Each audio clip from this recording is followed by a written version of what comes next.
everyone. Happy Wednesday. Yes, it is our favorite time of the week. It is Small Biz Talk time. Yes, I'm a little enthusiastic. What can I say? But I love being with you guys. If this is your first time joining us, hello, my name is Sadie Uriben. I'm the media producer for the Los Angeles Regional SBDC.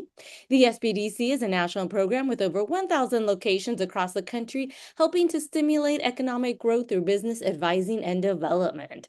The LASBDC offers no-cost services through funding provided by the U.S. Small Business Administration, SBA, and from the California Office of the Small Business Advocate. It's your tax dollars at work. The Los Angeles Regional SBDC network operates 7 service locations throughout Los Angeles, Santa Barbara, and Ventura counties. Our services are also offered virtually.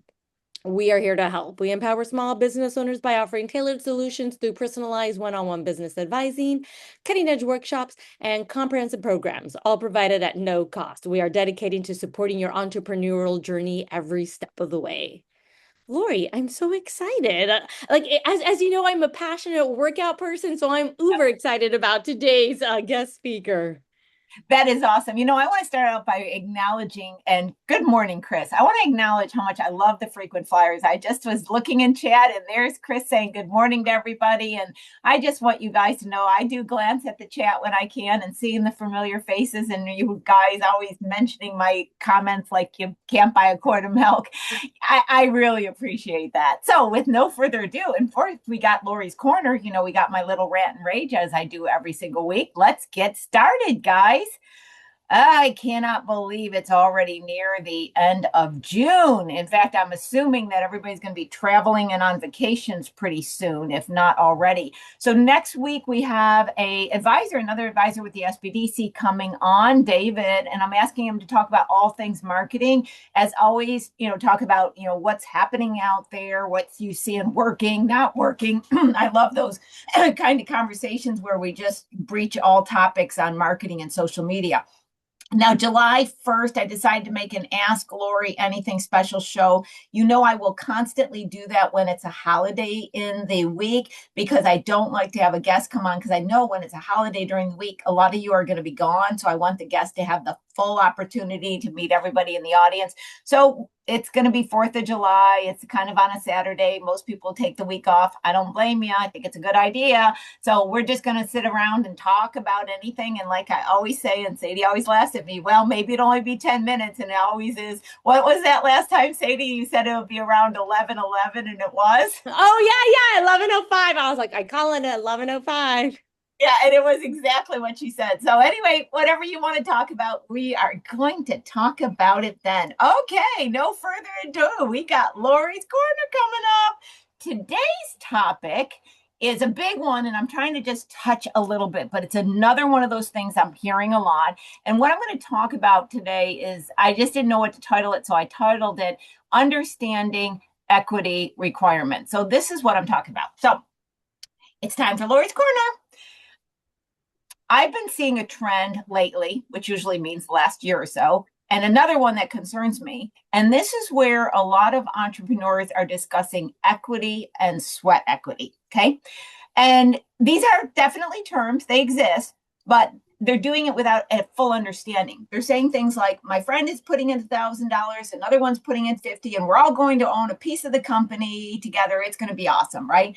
Especially hear this from a lot of people that are coming out of college. They get, people coming in and talking about those things. And so then they're wanting to start a company and do this. Now, on the surface, it sounds very exciting and collaborative. I get it. I mean, I totally get it. But like everything, guys, there is a truth behind this. It's one of those things where I say to you all the time, it sounds beautiful, but it's got a connection to legal documents and the government that you don't understand, okay? So here's the truth. Giving away ownership in your company is far more complicated than it appears on social media or in these casual conversations. First of all, if you're an LLC, which most small businesses start as, you don't issue stock. That's why you're called a member, not a stockholder. You cannot issue member stock. Okay. So instead, you issue membership interest. Now, that requires amending your operating agreement, assigning percentages, and creating proper legal documentation. It's not as simple as handing someone a piece of paper, and it also has tax implications. Okay.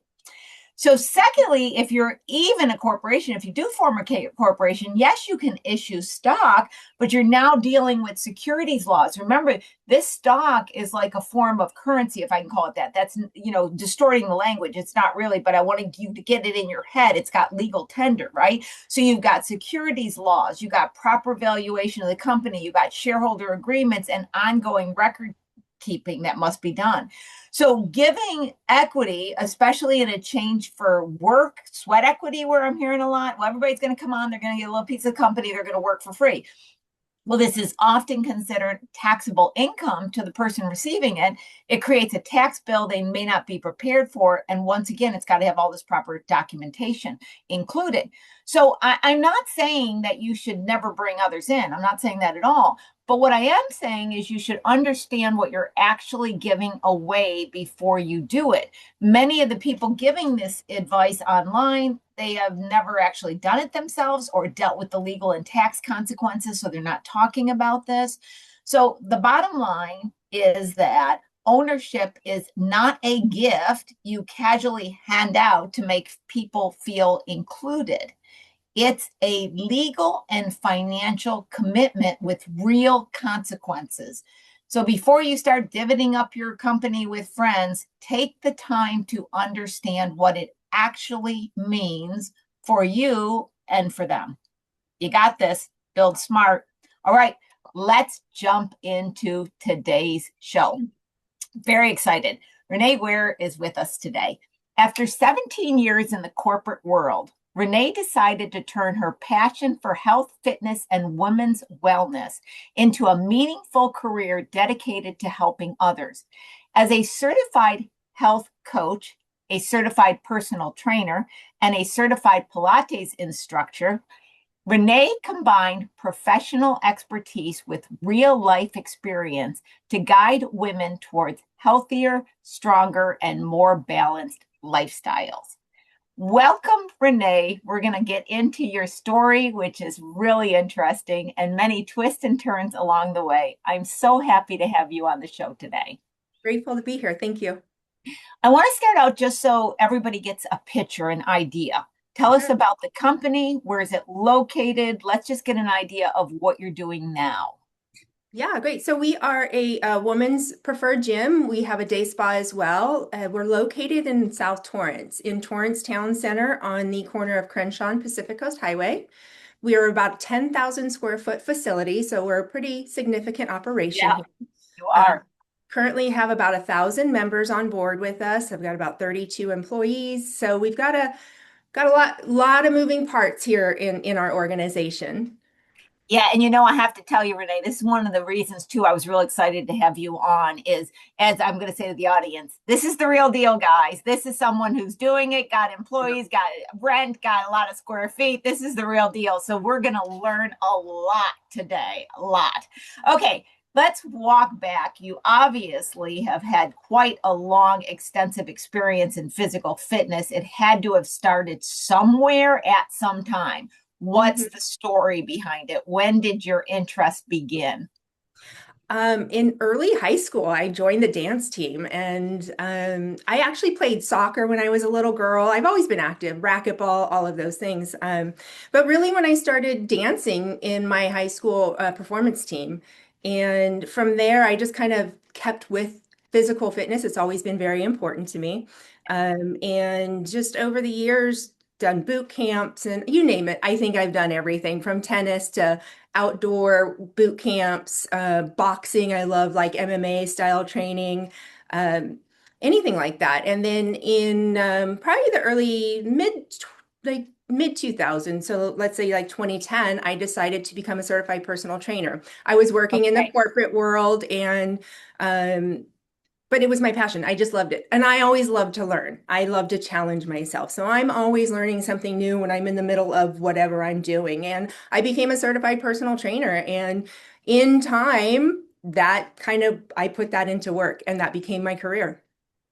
You know, what I love about physical fitness in general, I'm just going to say it that way, and dance or any kind of performance, especially at such a young age, I think it really builds a level of confidence. You have to learn how to connect the mind, the body, the Yeah. movement. And you also, in my own biography, I'm not saying from yours, but you have to learn how to fail. You have to learn how to lose. You have to learn how that the body may not work the day it wants to. You know, a lot of times I had a trainer that would say, do the best you can today. Don't base it on what you did yesterday. Today you may feel different.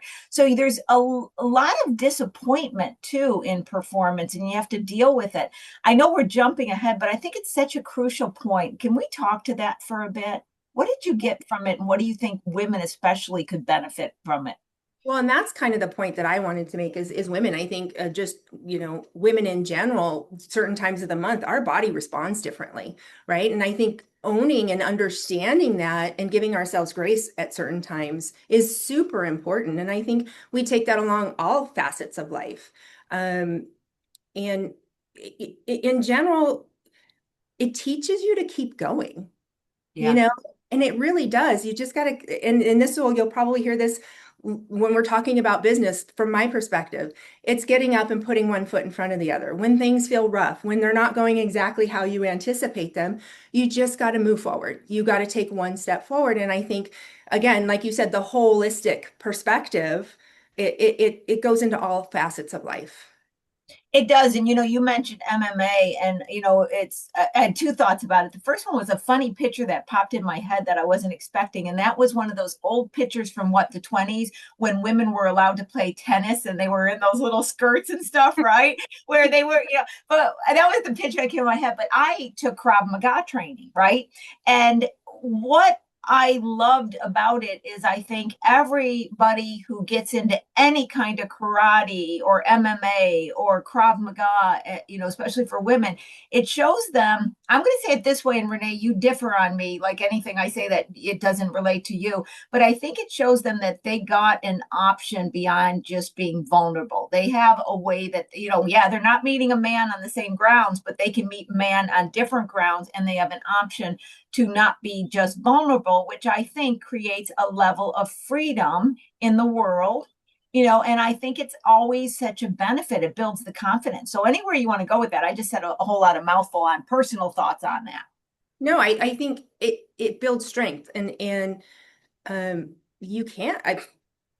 I've taken down men in my MMA. Like you can do it. And I think I grew up with all boys. So that's just kind of how I was brought up. You fight. And I don't mean in an aggressive way, but you protect yourself, right? And I think doing the MMA, doing those types of things, it gives us that confidence within ourselves. Like we're strong enough.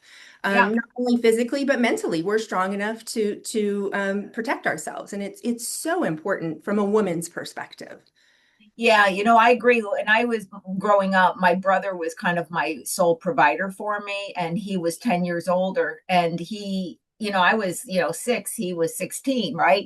He was doing his best, but he kind of brought that to my mindset because I can't even tell you, I might have been only 10 years old. I had boxing gloves on and he was teaching me to box. And I didn't quite understand what he was saying to me, but I remember this so well. He said, I can't go into the bathroom with you. I have to stand outside the bathroom. I need to make sure when you go into the bathroom and you come out, you're safe. And, he was basically saying, I can't be with you to protect you all the time. I need to make sure you can protect yourself. And I that was a foundation where I never questioned, could I? It was just, which move am I going to do? And Yeah. I think that's a strength that, once again, it can be carried over to all facets of your life because you don't question whether you can, you just question how.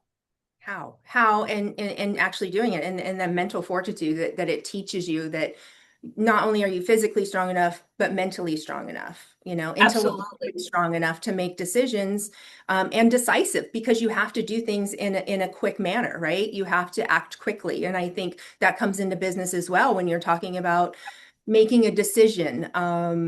Big things come at times when when they're unexpected, and you have to make a decision on the spot. And I think it really does help with that. And something that just dawned on me as you were saying, one of the things too you learn is to be strategic. You learn when to protect yourself, when to just run like hell, if you know you will. You learn how to make those choices. And business needs that. When to continue to go down this pathway, when to realize cut your losses, in other words, is the way we say it in business. But a lot of times entrepreneurs, I always kid around that people will stay in a bad business longer than they'll stay in a bad relationship and go down with the business because they got this, like, if the business fails, they fail. And that's not a healthy relationship. So I think understanding boundaries and when to quit, the winner never quits, but a quitter knows when to quit intelligently too. Okay, I just made that up and distorted the saying, but you get what I'm trying to say. Don't you think there's some truth in that? Being an athlete, you know when to fold your cards in too. Yeah, I think you do for sure, but I think as a business owner, our business is, well, it's like my baby, right? It's so important to me, and it's like I don't want to give up on it. I want to keep pushing, and I think that also comes in that competitive side that I have. My competitive nature is like, I'm going to make this work. I think you need both. I think you need the understanding of when to cut ties, if Yeah. that's the direction, but also you need the understanding is don't give up too soon. Yeah. So And that, it's a balance, right? It's a fine line of where that is, and I think that competitive brain that I have is like, nope, keep going. You've got the team. You've created the systems. Keep pushing.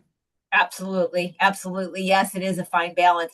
So now I was going to go to when you became a personal trainer or anywhere around that area, because what happens is when people first make that adjustment where suddenly they're going, okay, I'm going to be a business, even if it's just an individual, it's still a business, right? The first thing that they're daunted by, okay, now I got to get clients. Now I got to deal with things that I never thought. First, it just sounds like I'm doing what I did here, but I get to do it on my own. I'm my own boss. But then all of a sudden it kind of starts this like, oh, but I got to get a client. Oh, I got to do marketing. Oh, I got to do that. And we're going to get into the complexities of where you are today. But anywhere in your progression, when you first started to think like a business person, what do Yeah. you recall about those early days? Because many people in the audience are right there right now, that jump over. Yeah. So my story is a little bit different in the sense of kind of like you mentioned, I was in the corporate world. So I worked in the garment industry. I Okay. ran offshore manufacturing for 15 to 17 years. So I did a lot of travel to China, all over Asia, basically. I did a lot of that work. The company at the time downsized, and so I was laid off. I had my personal training certification already. Okay. And interestingly enough, this location that I now own, I became a trainer here. Uh, Uh, so in 20, I think it was 2014, I came here and started to do personal training. So I was an employee. Um, okay. and I built a client base. And the way that I really built it was showing up, to be very honest. Like I was here at 6 o'clock in the morning, so I made sure to get those early birds. I Mhm. was on the floor. They saw me training people. So as I was training somebody, another woman would come by and maybe talk to me afterwards because they liked my style or whatever the case may be. And that's how I built my client base. And from there, I was here for about 2 years. The dynamics of this company at the time changed. Management changed. I didn't really care for how they were moving forward with their philosophies. So my ex-husband and we opened a personal training studio where I basically, the clients that wanted to come with me came to me at my studio. So that's where my real business started to kick in. It started from gutting out the facility that we took over, buying new equipment, getting insurance, like you name it, negotiating the lease. but that's kind of how my brain works. I'm in operations. I love projects. I like to get stuff done. So in training clients, but then running a business, that's where that kind of started to come into play. The real interesting part is when I left this location initially to start my own. When I walked out of here the very last time, I said, the next time I walk back in here, I'll own this facility. And here you are. And That's so awesome. I'm going to point right out here because that's where the doors are. I walked out that door and that's exactly what I said. So come COVID shut down the fitness Oh, world. yep, And we were shut down initially for about 6 months.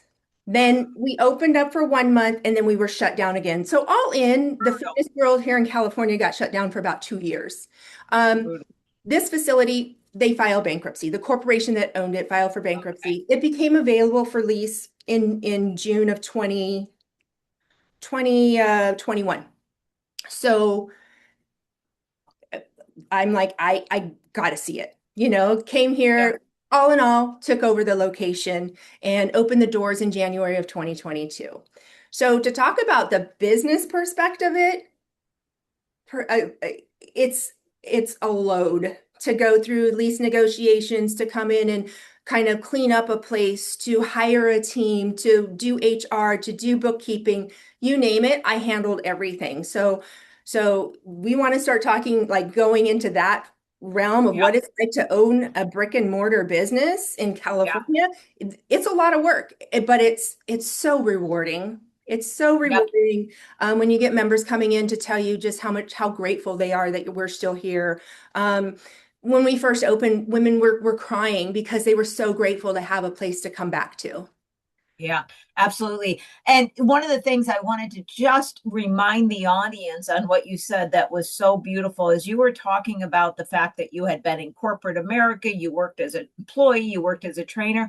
I find that I'm not saying it's right or wrong to leave school and become an entrepreneur immediately. I'm not making that statement, but what I am making a statement is there is such great benefit to losing the learning on other people's paycheck. And I think now today that value of that training time, that corporate experience is not being spoken about enough, that Mhm. I like to highlight it because I have to believe that there's so much of not only your knowledge but your ability to know that processes must exist, even exist, was learned during those crucial years between corporate America and then being an employee in a gym, seeing it. So I just like to stop and always make a statement about don't underestimate the value of that time because so many people think, oh, well, it'd be 2 years before I start my company. 2 years of a well-learned education in many times.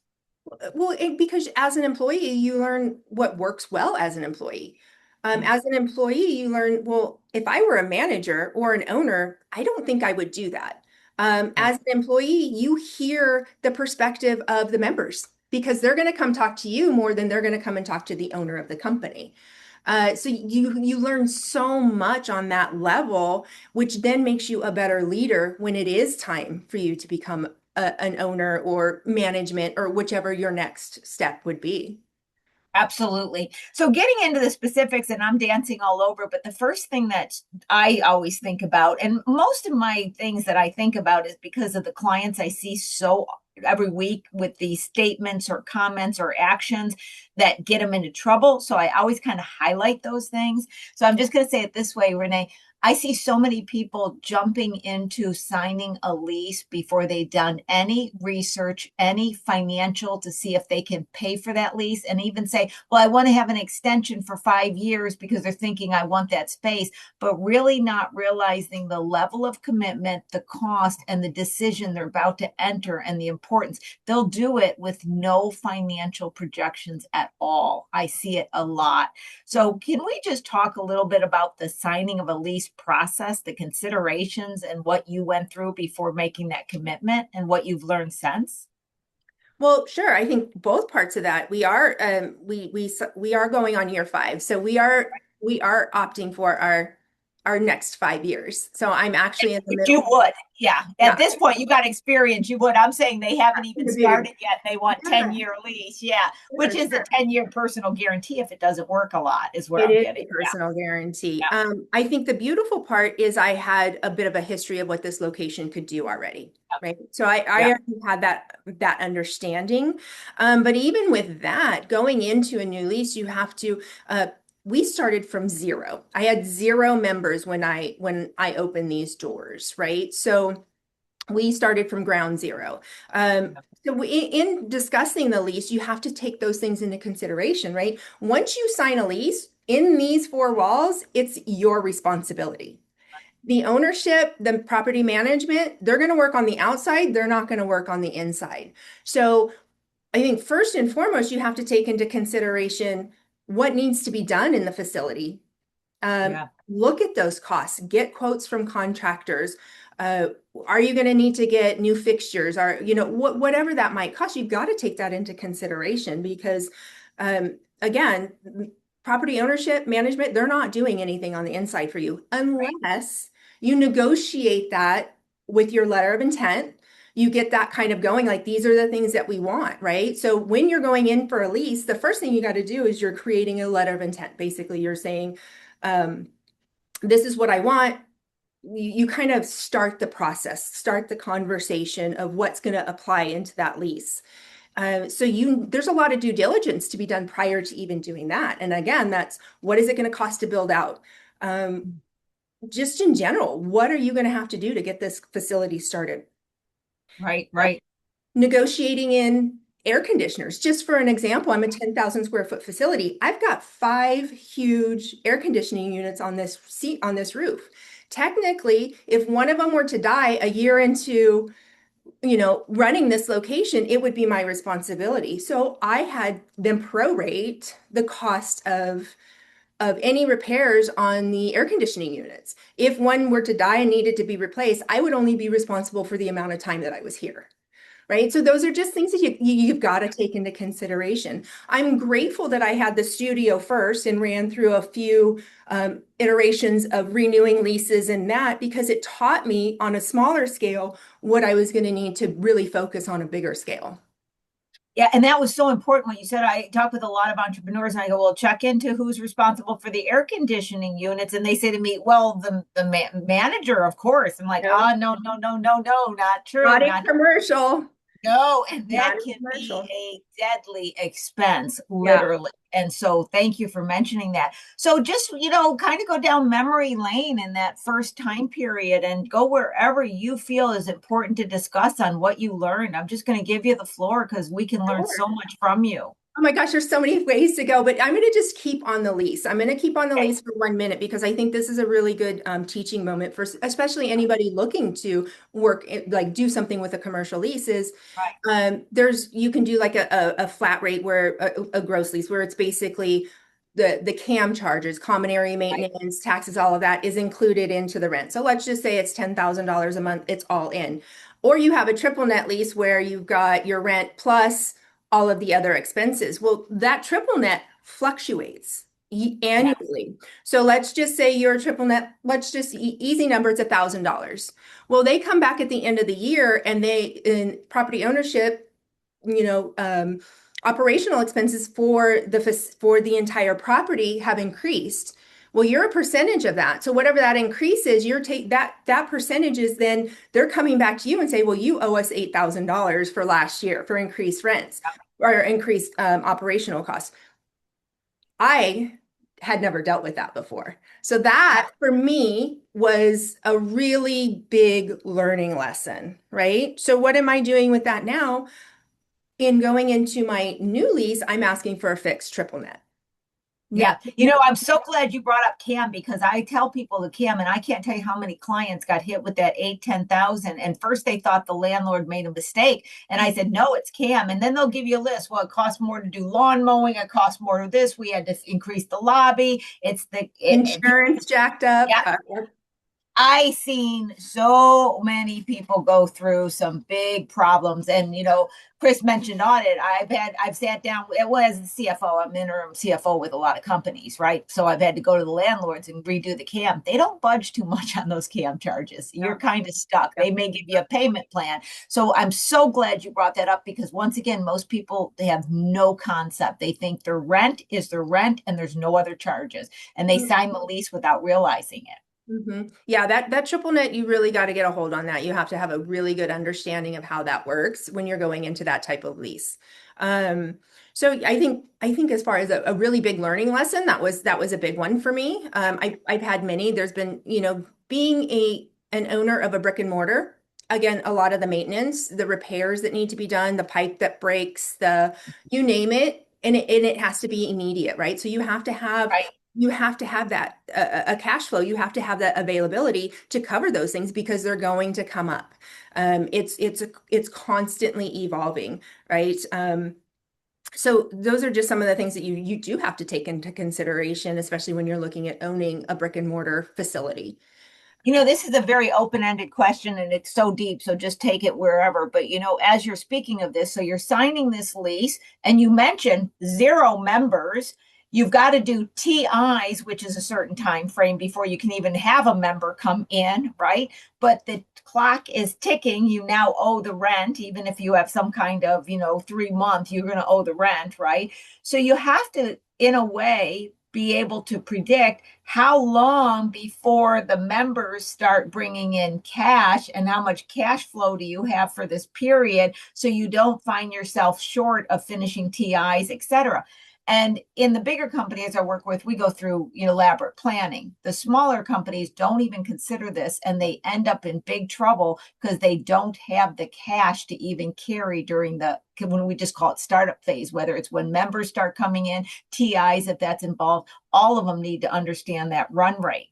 I think that's a crucial aspect. Can you share your wisdom with us on that aspect and how you calculated it and what you did or what you knew, or if you got lucky, wherever, go with it, Renee. I think at the beginning, we did pre-sales, so we kind of right. So I had time to do that. We got the keys to the facility. I think I started pre-sales in early November, so I had 2 months of doing that. Nice, And we had a community that was already interested in coming back. nice.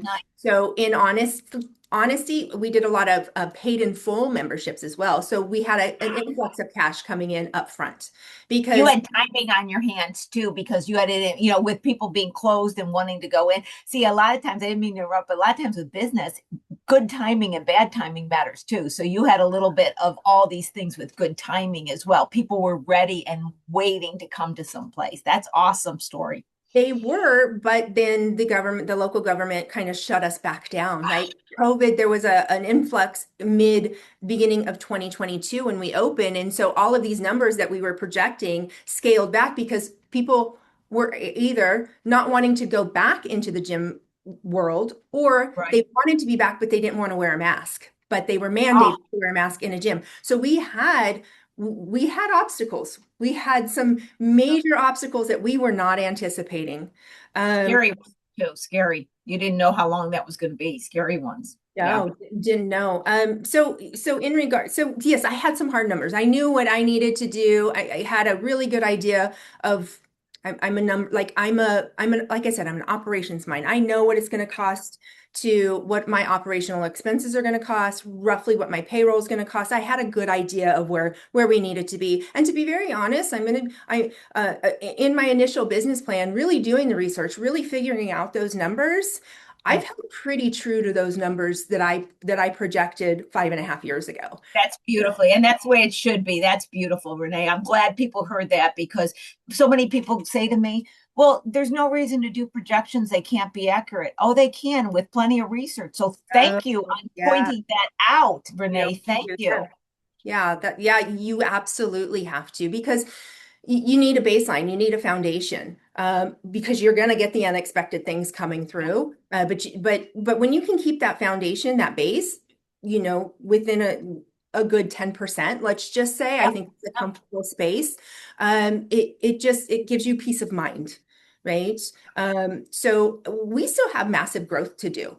Uh, you know, I have capacity, like I told you, I was about 1,000 members. I have capacity for 2,000 members. So I'm Oh, 50% nice. there.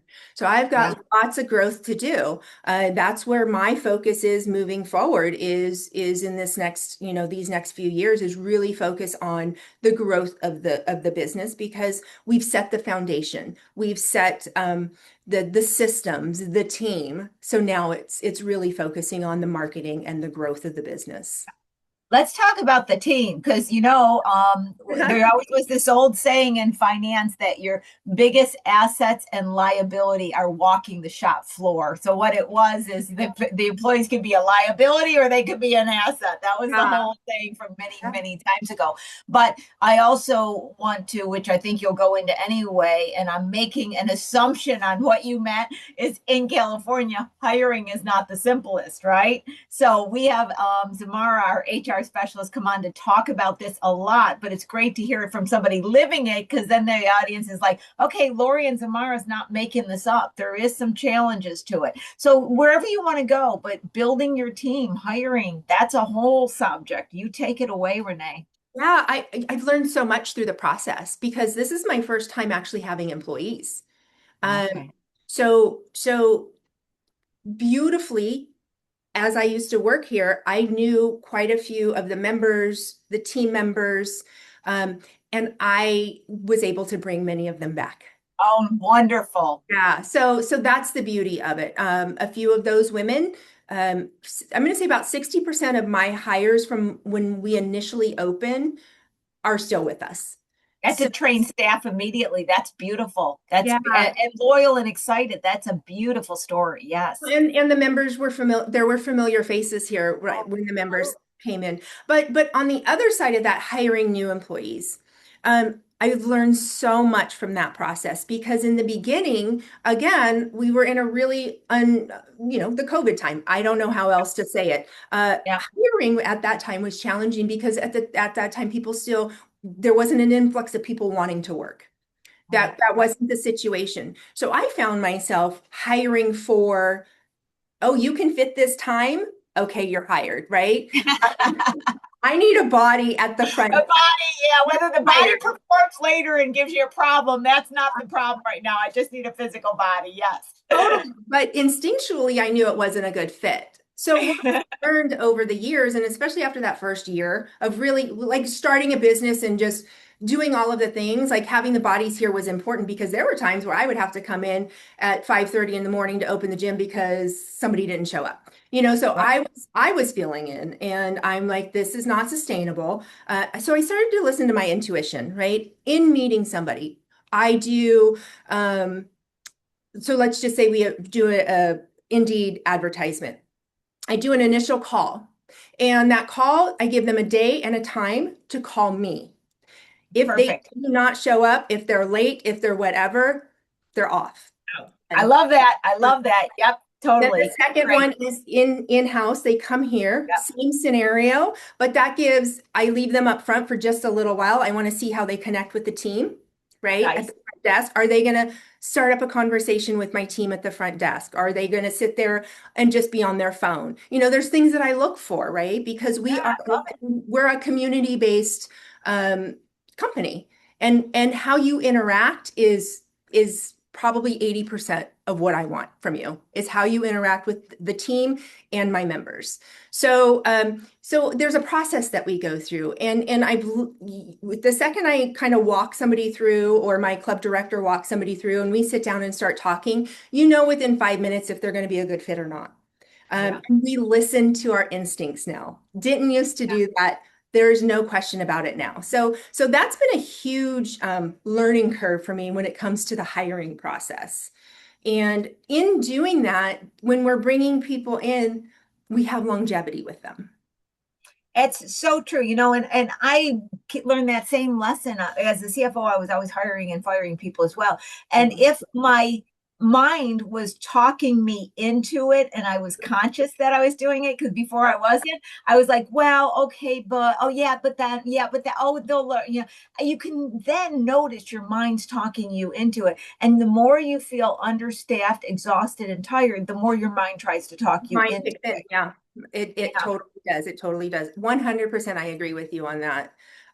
So I think that's been the biggest lesson for me. And one of our core values here is teamwork, and it's us working cohesively because what I want when a member walks in, are they going to come in and go to the gym, or do they have a spa service? I don't, whatever they're doing, I want the second they come in, if they touch any team member along the way, they get the same level of service.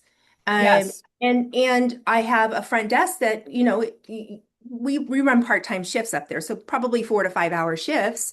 And so if somebody comes in and then by the time they leave, it's another person working at the front desk, they're still acknowledged either way. One major thing that I do is we communicate with our members by first name. So you walk into my club, you're greeted by your first name because Oh, we kind of know you. My office is right here where every single member walks in front of my office. As long as I'm here, I know most of my member names, so I continually walking around the club, I'm saying hello to them by their first name. We just want that feeling of home here, right? So I that was thinking the goes word back. home as you were saying that. It's so funny you say. I was like going, you don't leave a facility that you feel home. You don't go to the competitor because they're a couple dollars cheaper when you feel home. No, you don't. And even when they leave, we acknowledge them when they leave as well, as much as possible, obviously, if they're Right. busy or whatever. But we want you to be acknowledged when you come and go, and even on the floor. So that it's in when we're talking about hiring, it's bringing on people that have that same value, right? That are into teamwork. Because when you get one person who doesn't fit that profile, it kind of just radiates throughout the entire team. We've had those situations where we've had team members that, they were great people, but they weren't a great fit here, and the team felt it. And once Yeah. they weren't here anymore, it just was night and day. The energy completely shifted. So it's That important. is so true. I have seen people keep somebody on and it does harm to the entire team and they refuse to get rid of them. And I'm always, what a shame on that. I want to get into the professionals that you hire and the support, but before I do it, it's something that caught my ear that I wanted to remind myself to go back to. What I was speaking about with not leaving is that I think so many entrepreneurs think, and this is my personal opinion, Renee, so you change it if it's different. Don't follow my opinion. I think too often entrepreneurs think customers, clients, whatever you want to call them, only buy on price and they have to be the cheapest. And I don't think that's true. They buy on experiences, right? Great And point. what I was saying is that if I'm recognized in your gym and suddenly somebody has a sale in another membership, I'm not going to want to go where I'm not known. I'm wanting to go where I'm known. So you have understood, I can see it in the way that you're speaking, that providing that value, whether it's a personal thing you like doing or not, but providing that value doesn't require you to be the cheapest on the block either. So you can then afford to hire the right members to give that value. And it just keeps spiraling in an upward direction. People go downward. Oh, I got to be the most cheapest. I got to do this. Then I can't afford to hire anybody. Then they get lousy staff. And you understood the upward spiral of it. I think you get what I'm trying to say. Can you I do. comment on that? I think it's real important for my audience to understand that. Yeah, well, I think, we're a service-based industry. And this is what I tell everybody, my new trainers, my estheticians, um, my front desk. It's about relationships, Yeah, right? It's about connection, especially for us women. A lot of times many women have children, they have, partners, they have parents that they're taking care of, whatever the case may be, their cup is a bit empty. We want to fill them up when they come here. I love Even if that. they need to vent a little bit, right? Like, and Yeah, that's what a lot of times, like one-on-one comes into. They can just come here and just kind of let go. They can come here and feel completely safe, not judged. They can work out and not feel uncomfortable in any way. There's no judgment here. So creating those relationships is so important in the service-based industry because once you have a relationship with your provider, you're not going anywhere. No, you're not. Totally. Especially today where we feel like those kind of relationships don't exist like they used to. They're so important. Everything is so disposable these days, right? Exactly. It's fast fashion. It's buy something, get it in 4 hours from Amazon. I have product here that I sell, skincare product. People could probably go on Amazon and buy it, but you don't know the quality you're going to get. Is it expired? It's just a different ball game. And it's creating that space for them to feel safe, comfortable, and connected. And that's what we do here. And I think they've always been competitive advantages, but I think we've turned a corner where people are like, enough with this other. I really kind of want to experience those old fashioned, if you can, values, where now those are becoming strong competitive advantages. Just having a human to speak to is suddenly so Yes. important. You know what I Yes. mean? Yes, we answer the phone every time it rings here. Yeah, Yeah. that's like ultra important. Now, I want to talk about, and I'm just calling them outside professional services. It can be like Delia, who we talked about, that's how we met, for Yeah. bookkeeping, a lawyer if you've got contracts. I think that there's once again, we talked about that thin line. There's a thin line between DIY and knowing when you really need an expert profession to help you with this. And that's where I see people get messed up. They do so much themselves. They think they can do everything themselves and don't realize there's times they really need professional assistance on topics like government forms, hiring, HR. I'll let you take it from there. I just wanted to explain what I'm talking about. For sure. Yes, I was a DIY for a long time, and I still am on some levels, right? But definitely had a lawyer overlook my lease before I signed anything. Looked over our contracts that we give out to members, our agreements that we do, and all the verbiage on there. So I definitely had a lawyer set up to go through all of that before we even opened. I have an accountant that does taxes. He does my sales tax reporting quarterly, so I have somebody that handles that. Just recently, this year, I started with Dahlia, who is handling the bookkeeping for my company, because I wanted it separate from my accountant. So I wanted Yep. a bookkeeper Yep. and I wanted an accountant. Yep. Historically, I was doing everything on QBO, but the reality, QuickBooks Yep. online. I know. Yep. I know you know. Yep. Yep. Yeah. No, that's why I said thank you for I defining that for the audience. Yes. Yeah. So anyhow, I was doing all of that, and it just becomes like, yeah, I can do it, but is that time well spent for me? Yep. Yep. So I hiring Dahlia on has been really, really helpful on that. It's taken that completely off of my plate. So what are some of the other things that I do? I do a lot of my own. I will say I've used the SBDC for a ton. So as far as HR is concerned, I watch the HR webinars. I think Sarah, is it Nicholson? There's somebody that I worked with through the SBDC, and she was amazing. And basically, I had everything set up. I worked with to get set up, I contracted with an HR professional to get everything up and running. This is what you need to do. So I follow all of those rules. I still handle that side of it.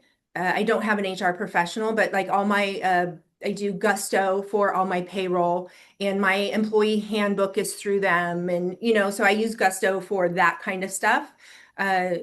And I'm trying to think of what else I use as far as other service But I professionals. like what you said, especially I think there's a point about the HR. You can become a DIY. I'm a big DIY person as well, but sometimes just having a professional set it up at the beginning and give you Have that to. education so you can take it back on yourself, that's the key way to do it. That's the smart way to do it. I mean, like the I-9 forms, like just knowing that you need to have those separate, not in the employee file. It needs to be Right? locked up. I would have never known that. No, no. But Government's rules are not like intuitive. They're not. no, exactly. They're not here running a business. They're just trying to come No. up with all of the things to make it hard, to be very. Exactly. Yeah, I'm with you on that. I agree fully on that. I always say that when I became an enrolled agent, when I was studying for, my certification from the IRS, I literally thought that was going to fill in the blanks where suddenly everything was going to make sense. It was just my lack of knowledge of the rules, and all of a sudden I'm going to go, oh, that makes sense. I got done studying and passing that test, and I went, oh my God, tax law is more confusing and convoluted than I would have ever thought. It's Yeah. messy. It's always messy. All these little rules are like put together, but they're not like put together properly. They're like sewn together and duct taped together, but you got to follow it. Yeah, yeah, it's interesting. I'm grateful to be here in California. I will say I think what I've learned is being a business owner and a brick and mortar that um it's there's so many rules, regulations. It's not in the most benefit of the business owner, especially when you're a small single operator business Yeah. owner, meaning I don't have multiple locations. I mean, at some point I probably could with everything that I'm learning. Oh, I'm sure you probably will. You'll be back on the show to tell us about it. But it's so true. There's not a distinction. Even in HR law, there used to be this huge distinction where years ago it was like, well, until you hit 40 employees, you don't even need to talk HR. That's gone. It's not at all. So It's there's not fine. this like, Yeah. yeah, I know.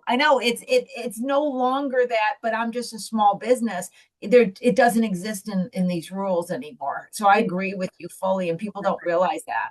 Yeah, yeah, yeah. Right. And with all that said, I think owning a business, there's so many positives to it. I know we've kind of talked about the Yeah, nitty let's talk about the gritty. positives. You're right. Let's go through the positives.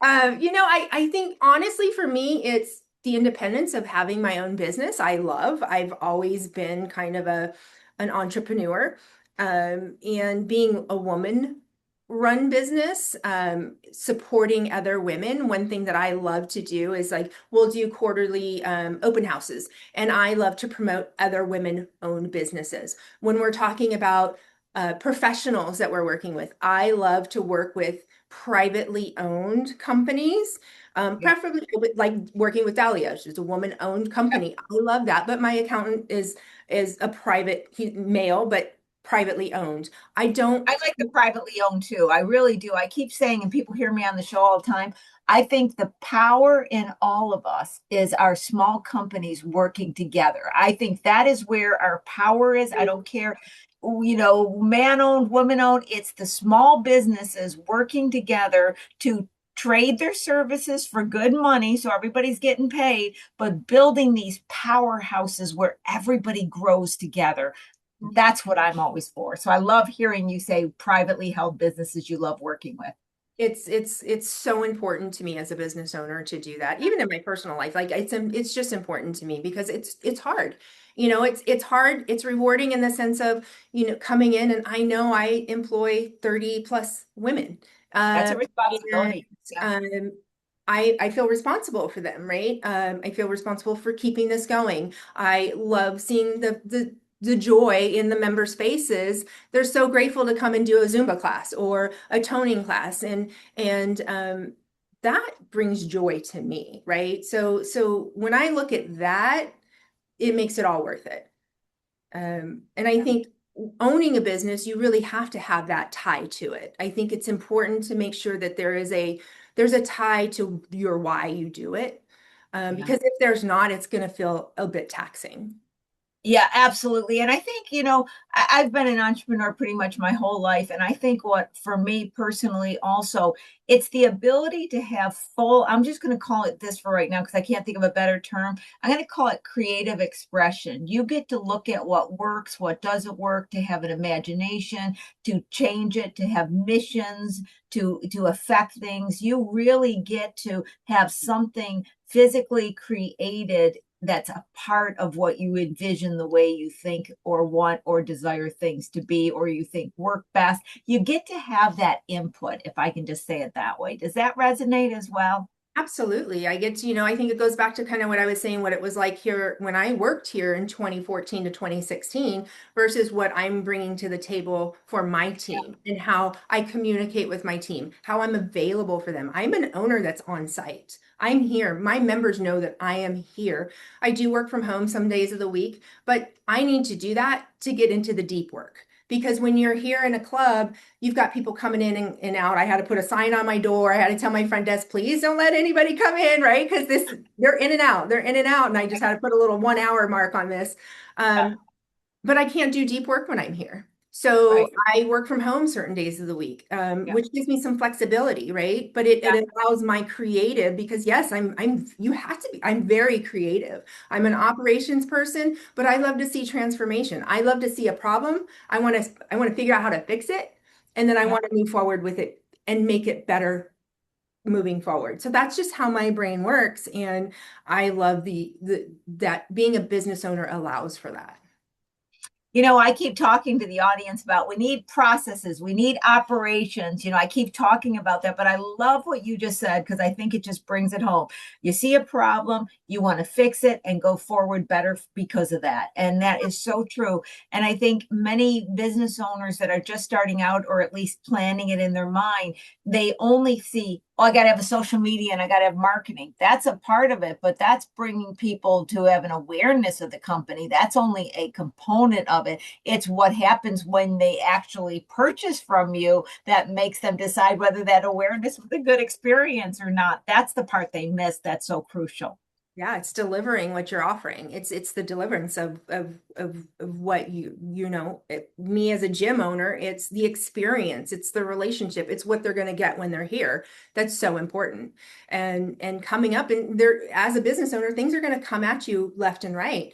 And you just have to, even when they feel hard, like deal with the hard things first, plan for it, be prepared for it, but deal with it because once it's done, it's out of your head, right? Once you've dealt with whatever it is, I think if we sit in something for too long and dwell on it, it just festers, right? So we want to deal with whatever that problem is, move forward, fix it, move forward, and it's so much better. I agree. I think if anything, I always say to myself, I'm more proactive. Maybe I got a proactive issue because I just want to, if anything's sitting there, I want to deal with it, get it done and move on so I can have my energy for something else. So I'm not one of those that just, kind of let it sit. I'm like, oh no, let me get this off my table. And it frees up energy for everything. One of the things in the time allowance that we talk about is I want to talk about this other myth that entrepreneurs have is they say, well, you know what? I'm going to get this up and running, whatever it is, and that's going to run by itself. Like Yeah. magically, it's going to run. Yeah. When there is a management and monitoring process from whether it's employees and reviews or membership or attrition of customers, et cetera, there's a whole set of management to keep something going and to grow, but just going. Can you talk about how you have to stay hands on? It just doesn't run mysteriously like many people believe it will once it's up and running. Yeah, I think hmm, I honestly that's going into it, that's what I wanted, right? I wanted a 3 to 5 year plan where I could kind of step away a bit. But I'm not there yet. I'm not there Right. yet. I'm still very much in in the weeds. I'm in it right now, right? There is a goal for me to do that. I think that is part of running a business and owning a business is to be able to create something that is self-sufficient. I will always have my hands in the business though. Right. Will always know the numbers. I will always know my team, right? Right. Because I'm a local single operating business, if I had multiple locations, that might be a little bit different. But I think there's just an attention to detail as a business owner that is so important because Yeah. my team, they see me working, they're going to work. If my team doesn't see me here and leaving early and doing this and doing that, I think it just all meshes through. So what they see from me, they're going to mirror as well. And Yeah. it's so important. I'm going to be here. I'm going to show up. My team knows that they can come talk to me anytime. It's critical. It's like you said, your child, it takes a while to grow the child up where the child can be independent without you. And it's just a little bit longer than maybe most people anticipate it to Yes. be. Yes. Yeah. Yeah, that's what it came from. So we've got a couple minutes left. I just want to say thank you for coming on the show. We have gone through so much, but we've got, good couple minutes. Please go any direction you would like to go that we didn't talk about that you think is important or you like to chat about or the audience needs to hear anything that's on your mind yet. I mean, I think if anybody's out there wanting to start a business, do it. Like, don't sit and dwell on it. If it's in your heart and if it's what you want to do your research on the business. I think move forward. just continue to take a step forward. You've got to do that with all facets of life. I just think it's so important. I think when we sit in something and we're in our heads and we're like, oh, well, I want to do this. I have a great idea. But we don't implement, we don't move. You got to just do it. You've got to act a little bit on faith, a little bit on knowledge, and you got to go. You got to move forward. I think that's just so important. Yeah, you do. It's like we're good planning finally meets execution.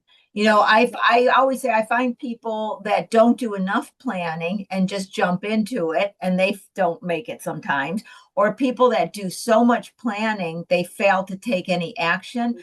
I remember a long time ago, like decades ago, I wrote on this piece of paper I used to keep on my desk, and I would say that success equals execution and planning. I'd use different words, but what I'm saying is that fine line between research and plan, and then execute and get feedback, and then research and plan, execute and get feedback, and do it again and again, that gets you where you need to go. So I love what you're saying. Absolutely. And I love what you're doing in the community empowerment. It's just a beautiful, beautiful story. So thank you so much for coming on the show and telling us this story and walking us through such great information today.